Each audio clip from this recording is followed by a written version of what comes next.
Tina adalah seorang janda muda yang memiliki usaha dimsum mantai. Dimsum mantai miliknya banyak digemari para pelanggan dan usaha miliknya sudah sangat besar. Bu Tina, saya nggak bermaksud ikut campur ya, tapi ibu yakin mau beli sebanyak ini. Ini saus mayo semua, satu troli penuh. Takutnya nanti keburu kadaluarsa loh bu.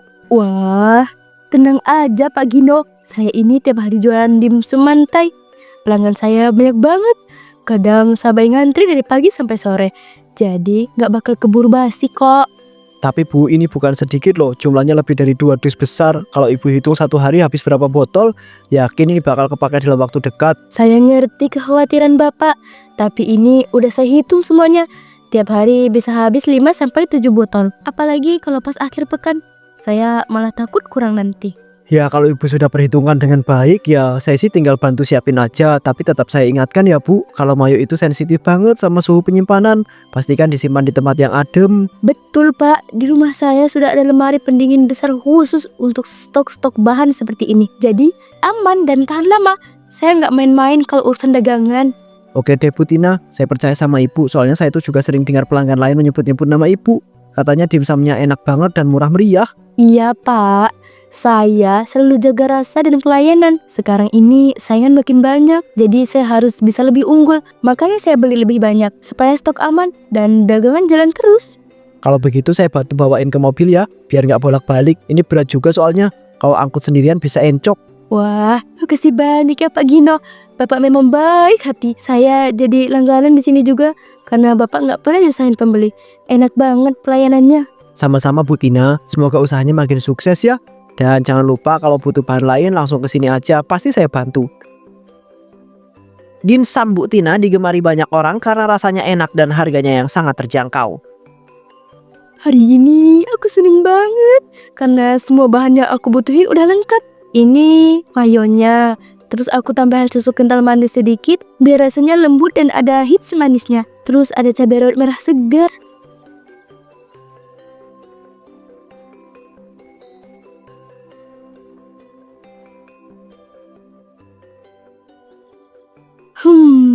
Ini baru namanya sos mantai yang mantap. Pedasnya dapet, gurihnya menendang. Terus ada manis-manisnya dikit di akhir. Pokoknya kalau ini udah jadi, dimsumnya Tina bakalan jadi rebutan. Keesokan harinya Bu Tina berjualan seperti biasa dan sudah banyak pelanggan yang antri untuk membeli. Selamat pagi semuanya, makasih ya udah datang. Yuk, dimsumnya masih hangat. Saus mantainya juga baru aku racik semalam. Wah Tina, aromanya harum banget dari tadi pagi. Aku langsung kesini karena suamiku nggak berhenti ngomongin dimsum buatan kamu. Iya ibu-ibu, saya memang masaknya dari jam 5 subuh. Biar yang sarapan biar langsung makan yang segar. Ini namanya dimsum mantai ya. Saya penasaran banget, soalnya para tetangga saya itu bilang rasanya enak banget. Betul Pak, ini dimsum mantai racikan sendiri. Daging ayamnya fresh terus. Saus mantainya saya olah dari bahan pilihan. Aku mau 3 porsi ya, 2 pedas sedang dan satunya biasa aja. Saus mantainya tolong agak banyak ya Tina. Siap Bu, saya racikan yang terbaik. Terima kasih ya Bu, udah jadi pelanggan setia sejak warung ini buka. Tina, kamu ini janda muda tapi semangatmu luar biasa loh. Usaha kayak gini jarang banget sekarang. Wah, makasih banyak ya Pak. Saya cuma pengen hidup mandiri dan buktikan kalau saya bisa sukses walaupun sendirian. Dan kamu sudah berhasil Tina. Lihat aja ini, ramai banget. Tetangga-tetangga sebelah ngomongin dagangan kamu sekarang. Tina senang karena dagangannya hari itu laris manis seperti biasanya.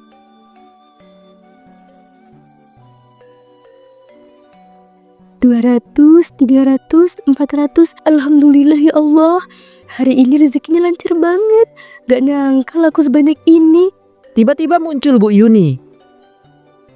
Wah. Ternyata janda satu ini lagi ngitung uang ya. Hebat juga kamu ini sekarang. Tina, daganganmu rame ya? Iya Bu Yuni, alhamdulillah. Pelanggan makin banyak. Jadi tiap hari bisa kumpul sedikit demi sedikit. Syukur banget, alhamdulillah. Tapi tetap aja ya, gak bisa nutup kenyataan kalau kamu itu janda, sendirian, ditinggal suami. Tetap aja statusmu gak akan berubah. Iya Bu, saya emang janda, tapi saya gak malu. Saya kerja keras sendirian, gak nyusahin orang lain. Apalagi ngemis-ngemis minta bantuan. Kerja keras? Atau cuman jualan makanan pinggiran jalan? Beda sama saya dong. Tiap bulan bisa ke mall, ke salon, belanja. Saya memang gak bisa kayak ibu yang tiap minggu ganti tas. Tapi dari hasil keringat sendiri saya bisa hidup dengan tenang. Tenang? Hahaha, tenang dari mana? Lihat aja rumahmu, jualan di depan, sumbek. Mana bisa dibilang hidup enak? Enak itu bukan soal tempat tinggal, Bu, tapi soal hati dan ketenangan. Saya kerja jujur, hasilnya halal dan berkah. Ya udah deh, saya mau pamit dulu. Ngobrol sama kamu bikin saya keringetan. Bu Yuni melengos pergi, wajahnya yang sangat masam.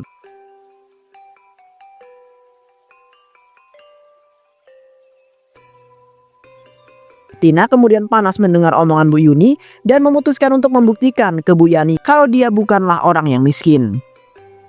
Kalau bisa punya tas ini, Bu Yuni pasti langsung mingkem. Dia bakal tahu aku bukan janda yang miskin kayak yang dia bilang tadi sore.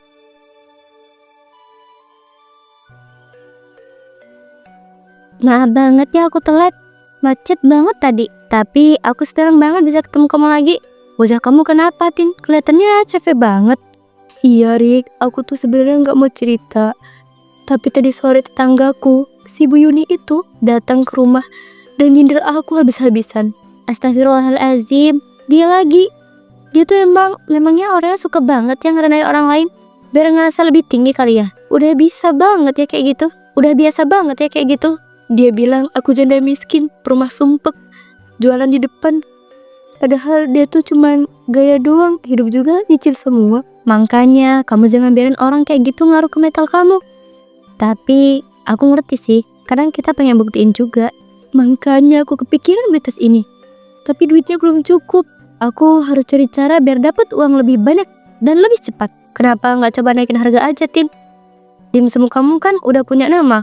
Orang-orang juga suka banget sama saus mantainya. Tapi Rik, aku takut pelanggan kabur. Aku tuh udah susah payah bangun semuanya dari nol. Jangan sampai malah bubar jalan. Gini loh, kamu gak perlu naikin banyak-banyak. Naikin 1.000 atau 2.000 aja. Orang gak bakal komplain kalau rasa tetap konsisten. Masuk akal sih. Apalagi bahan juga makin mahal akhir-akhir ini. Kalau aku naikin harga, bisa sekalian nutup biaya itu juga. Nah, itu baru cara mikir yang benar. Lagi pula, kamu butuh tumbuh, bukan stuck di tempat. Naik harga itu bagian dari usaha berkembang. Oke Derek, aku setuju. Mulai besok aku akan naikkan harga dimsumku. Bismillah aja. Semoga pelanggan tetap setia.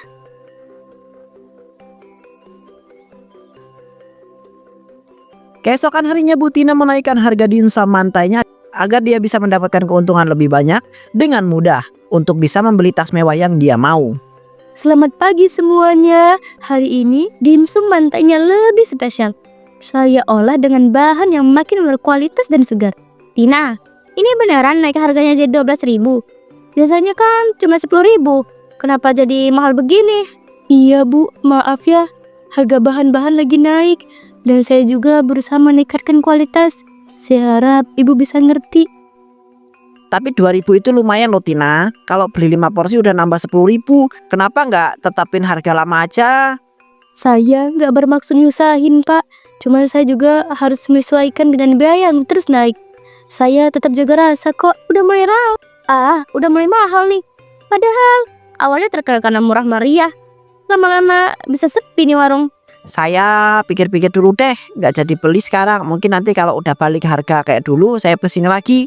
Saya juga nggak jadi deh. Lagi pengen hemat bulan ini. Maaf ya Tin. Nanti aja deh mampir lagi. Ya saya juga pamit dulu ya. Saya masih ada urusan. Nanti mampir lagi deh kalau sempet. Semangat ya Tin.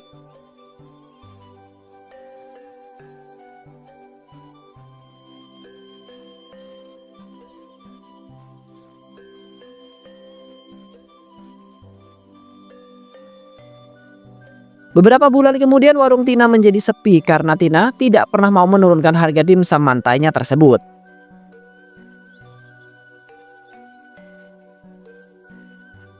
Tiga bulan terakhir cuma 1-2 pelanggan yang datang. Apa karena harga dimsumnya? Tapi bahan-bahan juga makin mahal. Kalau aku turunin harga, aku bisa kehilangan kualitas. Tapi kalau tetap segini, bisa usahaku benar tutup.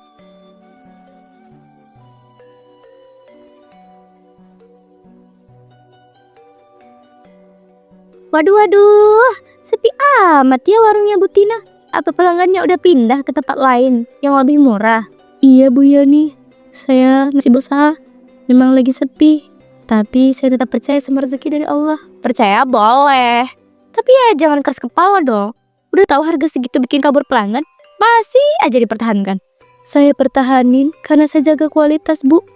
Saya nggak mau ngasih yang asal-asalan ke orang. Tapi kenyataannya kan sekarang kamu jadi yang rugi. Warung kosong, pelanggan pergi. Terus kamu mau bertahan sampai kapan kayak gini? Lebih baik warung saya sepi tapi tetap jujur Bu, daripada ramai tapi tipu-tipu pakai bahan murahan.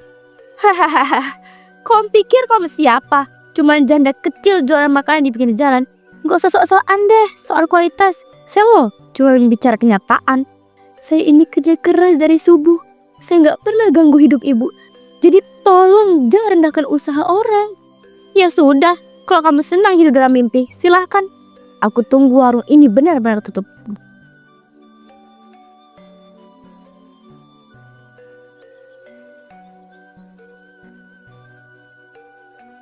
Keesokan harinya saat Bu Ani hendak membuat saus mantai seperti biasa, dia terkejut karena saus mayonya sudah dia stok dari beberapa bulan lalu, semuanya kadaluarsa.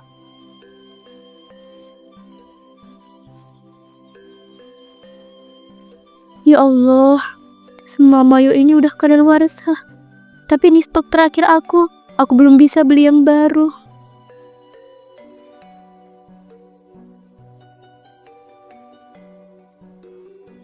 Kalau aku buang semuanya, aku rugi besar. Aku gak punya uang buat beli yang baru. Stok ini mahal. Ini sisa dari belanja waktu aku pikir warungku bakal rame terus. Tapi ternyata semuanya berubah setelah harga naik. Semua ini karena aku pengen buktiin ke Bu Yani. Aku terlalu keras kepala. Aku gak rela dipandang sebelah mata. Tapi kalau aku pakai ini, aku bisa tetap jualan. Dimsumku bisa laku lagi. Aku bisa cepat kumpulin uang.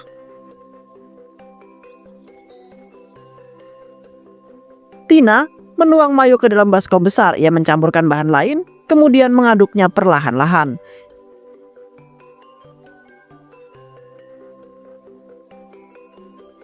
Aku cuma butuh waktu sebentar.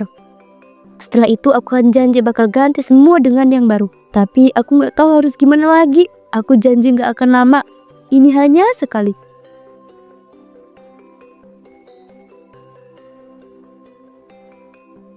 Keesokan harinya Bu Tina kembali berjualan dimsum dan dia akhirnya menurunkan harga dimsumnya ke harga yang awal supaya para pelanggan tidak ada yang curiga. Aku gak punya pilihan lain. Kalau ini bisa bikin warung rame lagi, aku harus berani ambil langkah ini.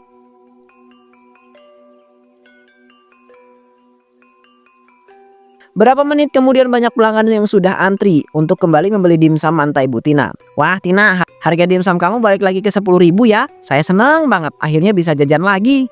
Iya Pak, saya turunin lagi biar pelanggan lama balik lagi. Saya rindu lihat warung ini rame kayak dulu. Wah, syukurlah. Dimsum kamu itu udah favorit keluarga. Kalau harganya terjangkau lagi, saya bisa beli lebih banyak. Terima kasih, saya bakal terus jaga kualitasnya. Yang penting semua bisa nikmatin tanpa harus mikir panjang. Mbak Tina, saya mau 5 porsi ya, 2 buat di sini, 3 lagi dibungkus. Sausnya kayak biasa, jangan pelit ya. Tenang aja Mbak, saus mantainya tetap banyak. Saya racik sendiri kayak biasa. Makasih banyak ya udah balik lagi. Aku suka banget saus Mbak Tina. Rasanya tetap enak dan khas. Meskipun sempat lama nggak beli. Alhamdulillah kalau masih cocok di lidah kalian. Saya selalu usahain yang terbaik meski keadaan yang sulit. Dan dalam sehari itu, akhirnya Bu Tina memiliki cukup uang untuk membeli barang mahal yang dia impi-impikan. Akhirnya uangnya cukup. Setiap lembar ini hasil dari pagi yang capek, siang yang panas, dan malam yang panjang. Ini bukan cuman buat dia ya. Ini buat nunjukin ke semua orang.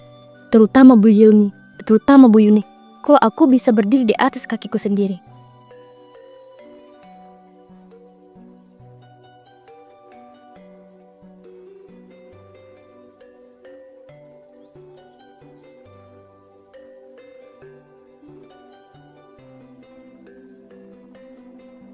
Wah wah wah, tumben tampil beda. Tas baru ya Bu Tina. Mahal tuh kayaknya. Alhamdulillah Bu, rezeki warung lagi lancar. Saya pikir nggak salah kalau sekali memanjakan diri.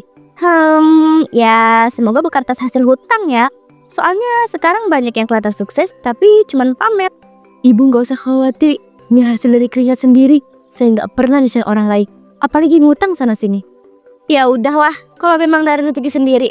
Tapi jangan cuman fokus penampilan, pelayanan juga dong harus dijaga. Iya Bu, tentu saja. Saya selalu utamakan pelanggan. Soal tampilan, anggap saja ini bonus dari kerja keras saya.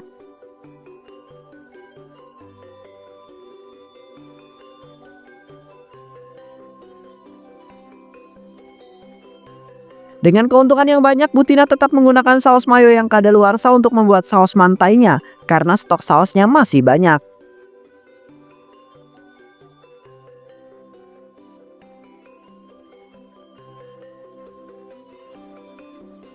Stok masih ada banyak. Dan semua ini masih dari batch lama, belum habis juga. Tapi apa aku harus terus pakai? Aku udah pakai ini berapa hari. Gak ada yang komplain. Semuanya masih sehat mungkin. Memang masih aman-aman aja.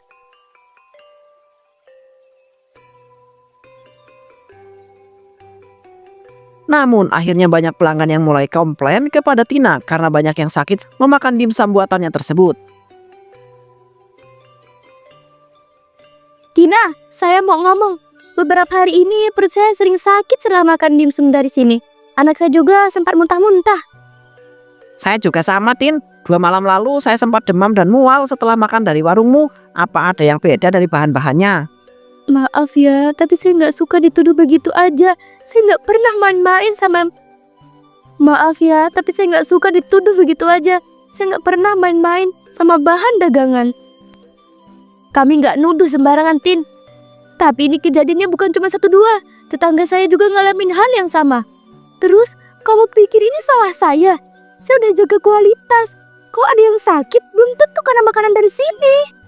Kami cuma minta kamu cek ulang aja bahan-bahan yang kamu pakai, Tin. Jangan malah nyolot gitu dong. Kami ini pelanggan tetap loh.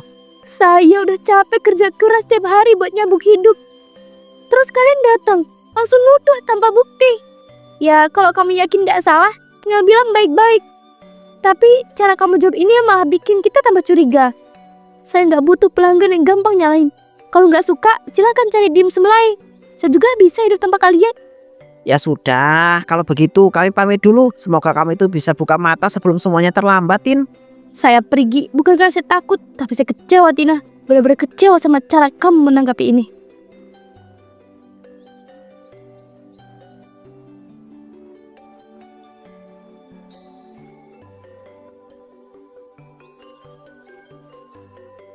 Keesokan harinya saat Tina sedang mau mengecek stok mayo, ternyata stoknya sudah habis.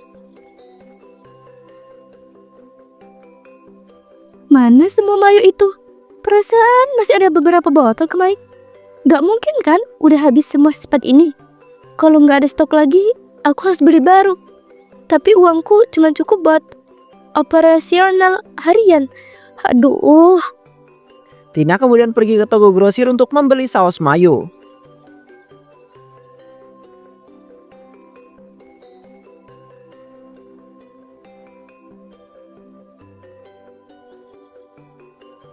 Pak Gino, saya mau beli saus mayo yang biasanya saya ambil itu. Ada stok baru nggak ya Pak? Waduh Bu Tina, sayang sekali saus mayo itu lagi kosong. Baru kemarin kita buang puluhan dus karena udah kadaluarsa. Dibuang semua Pak, kenapa nggak disimpan dulu? Kan mungkin masih bisa dipakai. Nggak bisa Bu, aturan distributor sekarang ketat. Begitu lewat tanggal langsung harus dimusnahkan. Kami buang ke TPS belakang. Tina terdiam sejenak, wajahnya penuh pertimbangan. Ia kemudian tersenyum kecil. Ya udah deh Pak, saya nggak jadi beli dulu. Mau cek barang di rumah lagi. Siapa tahu ada yang ketinggalan. Oke Bu. Tina rupanya pergi ke tempat pembuangan sampah untuk mengambil saus mayo yang sudah dibuang oleh Pak Gino. Kalau aku bisa ambil beberapa botol dari sini, aku bisa lanjut produksi tanpa harus keluar biaya. Ini mungkin bukan cara yang benar, tapi aku nggak sanggup kehilangan semuanya kan. Aku butuh ini. Namun langit tiba-tiba mendung.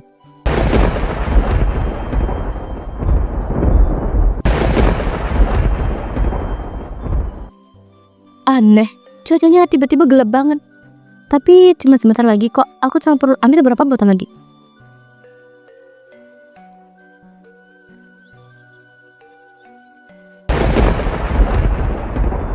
Astagfirullah, baterainya deket banget. Tapi aku belum selesai. Aku harus cepat-cepat kumpulin ini. Tiba-tiba petir menyambar sebuah tiang logam besar yang berdiri tepat di tengah tumpukan sampah dan kemudian membuat semuanya runtuh. Semua tumpukan sampah runtuh menimpa Tina dan akhirnya Tina meninggal di tempat.